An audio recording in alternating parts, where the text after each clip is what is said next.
up, guys? This is Tony from the Flopbuster Movie Show with a new review of the film Elvis, directed by Baz Luhrmann.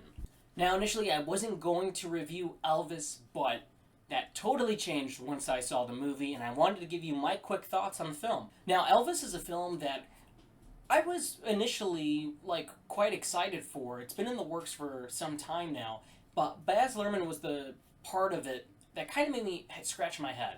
Now, I like some of Baz Luhrmann's films. I don't mind the Romeo and Juliet film he did. Not a big fan of The Great Gatsby. I did like Moulin Rouge.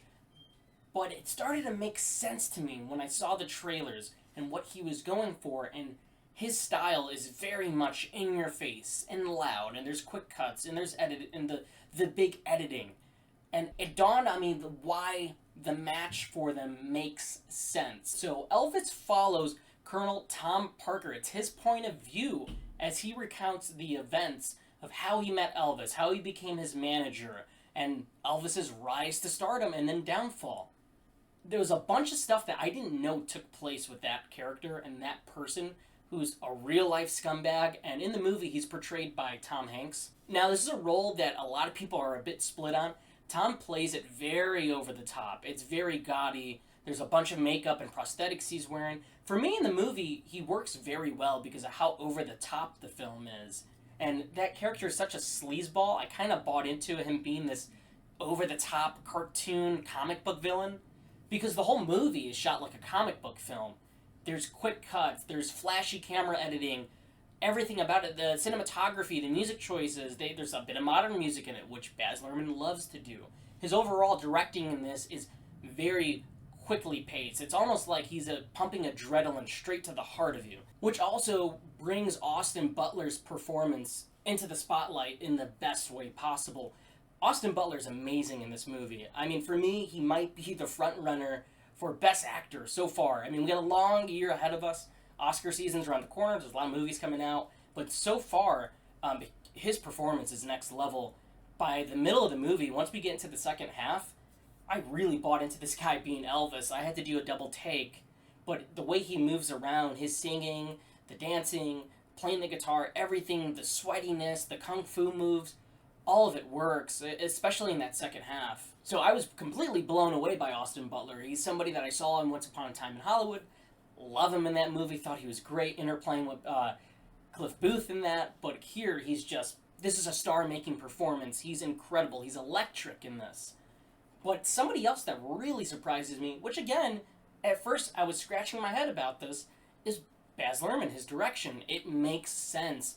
The way he moves the camera, the way he has the editing, the quick cuts, the way he's interplaying the storylines. I did think it was really fresh and really cool to tell the story from the Colonel's perspective, because you can't fully trust this guy. He's a con artist. Nobody believes a word he says, and the real life person was terrible. Now, the film does gloss over some events of Elvis's life, especially with the Priscilla Presley stuff and how old she was, and especially taking culture from black musicians.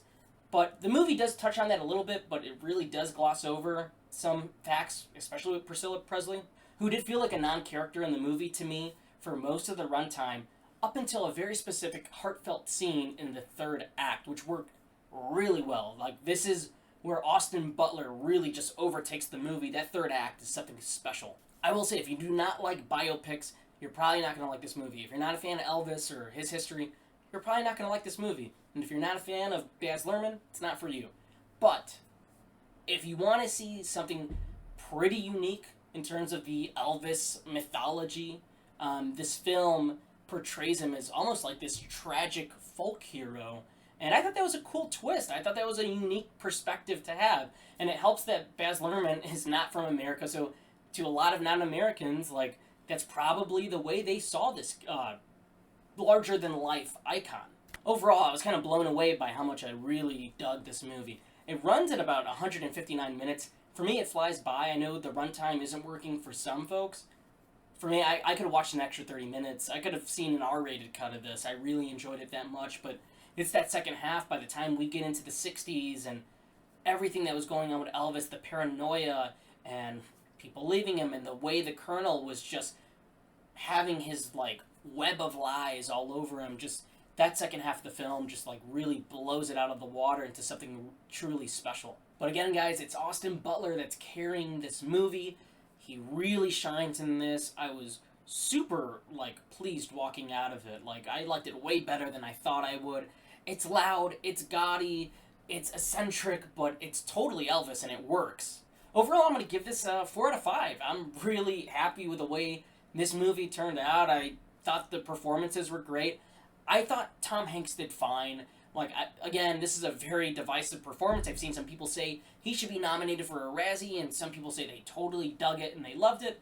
I enjoyed his performance. I thought it was fine. He does play it very campy and over the top, but the whole movie is campy and over the top. Anyway, what did you guys think of Elvis?